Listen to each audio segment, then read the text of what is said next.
Good morning. This is the Big Toe, second in command at Jim Foot of CSX, and I'm in Glendale on Saturday at 6:30 in the morning. I've been here for a little over an hour, and the signals have not changed from the double red northbound that was here when I arrived. Jacksonville. What the hell are you doing? We are in the profit business. You must be sending trains up here in multiple numbers because the shareholders are owners. They want profits in their pockets.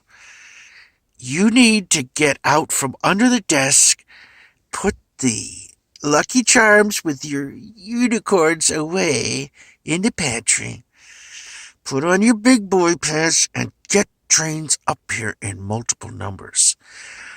What you've showed me so far is unacceptable. I want to see trains running here all day long.